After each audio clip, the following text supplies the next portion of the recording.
Dapoli आगारातील EV बस व charging स्टेशनची विधानसभा क्षेत्रप्रमुख किशोर देसाई यांच्याकडून पाहणी। दापोलीकरांचा प्रवास अधिक सुखकर, जलद आणि पर्यावरणपूरक व्हावा या हेतूने गृहराज्यमंत्री योगेश कदम यांच्या पुढाकारातून दापोली एसटी बस आगाराला एकूण 35 ईव्ही बसेस मिळणार आहेत।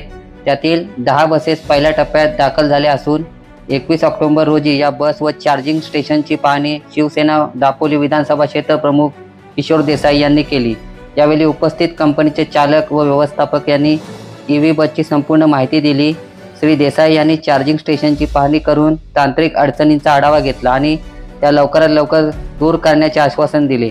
तसेच आगार प्रमुख श्री राजेंद्र उंबारले यांच्याकडून महामंडळाच्या नियोजनाबाबत सविस्तर माहिती घेतली। पत्रकारांशी बोलताना श्री किशोर देसाई म्हणाले, एसटीचा तोटा कमी करण्यासाठी आणि पर्यावरण रक्षणासाठी राज्य सरकारकडून मोठा निर्णय घेण्यात आला आहे। मुख्यमंत्री देवेंद्र फडणवीस, उपमुख्यमंत्री एकनाथ शिंदे, अजित पवार व परिवहन मंत्री प्रताप सरनाईक यांच्या प्रयत्नातून एसटीच्या ताफ्यात 5000 ईव्ही बसेस आणल्या जात आहेत। रत्नागिरी जिल्ह्यात 150 ईव्ही बसेस येणार असून त्यापैकी 10 बसेस दापोलीत दाखल झाल्या आहेत। गृहराज्यमंत्री योगेश कदम यांच्या उपस्थितीत भव्य लोकार्पण सोहळा होणार आहे। श्री देसाई यांनी पुढे सांगितले की या बसेस लवकरात लवकर सुरू व्हाव्यात यासाठी आपण सतत प्रयत्नशील राहू आणि दापोलीकरांना उत्तम प्रवास सेवा मिळेल हे आपले ध्येय आहे।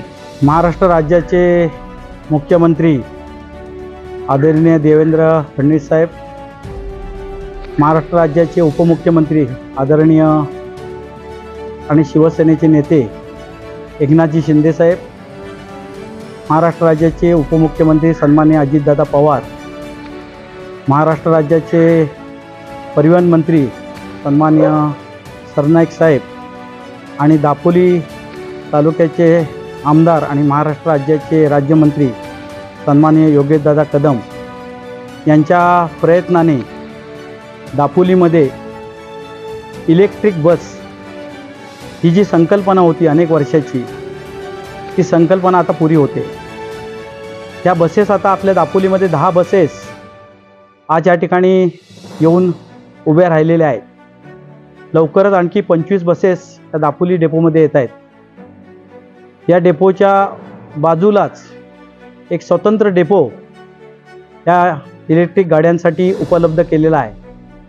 त्याचं चार्जिंग सेंटरचं काम अंतिम टप्प्यात आलेलं आहे। समोरचं त्यांच्या ग्राउंडचं काम सुद्धा अंतिम टप्प्यात आलेलं आहे आणि एक चांगली सेवा आपल्या दापोलीच्या जनतेला या ठिकाणी मिळणार आहे।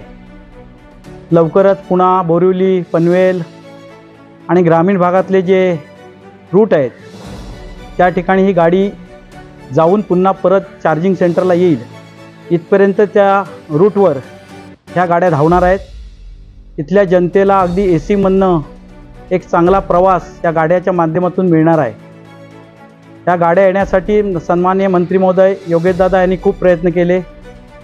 त्या प्रयत्नांना यश येऊन आता ह्या गाड्या इथे येत आहेत। लवकरच ह्या सेंटरचं उद्घाटन माननीय मंत्री योगेशदादा कदम यांच्या हस्ते लवकरच होणार आहे।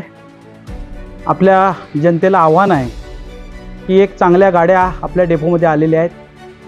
भविष्यामध्ये या गाड्या चांगल्या चालाव्यात, त्या गाड्यामध्ये आतमध्ये स्वच्छता राहावी, गाड्यामध्ये कोणी थुकू नये, अशा प्रकारची एक सुंदर अशी गाडीमध्ये आपण त्या गाडीचा वापर इथल्या जनतेने केला पाहिजे। जशा गाड्या आता आहेत इतक्या सुंदर गाड्या आलेल्या आहेत तशाच ह्या गाड्या राहाव्यात ही सामान्य जनतेची एक मागणी आहे आणि त्याप्रमाणे जनतेने सुद्धा त्या गाड्यांचं रक्षण करावं। इथला स्टाफ जो आहे, कर्मचारी वर्ग आहे, तो अतिशय चांगला आहे। नवीन कर्मचारी आलेले आहेत। इथली जे ड्रायव्हर असणार आहे त्या गाड्यांना ते आपले स्थानिकच मुलं आहेत, त्यांची निवड झालेली आहे आणि ते आपल्याला ह्या गाडीच्या माध्यमातून सेवा देणार आहेत आणि म्हणून आपल्याला एक चांगली सेवा त्या जनतेला, दापोलीतल्या जनतेला मिळणार आहे। आपण त्याचा चांगल्या प्रकारे सगळ्यांनी लाभ घेऊन ती चांगल्या प्रकारे चालवावी हीच माझी या जनतेला विनंती आहे। पत्रकार सुदेश सुरेश तांबे, विद्या न्यूज, दापोली।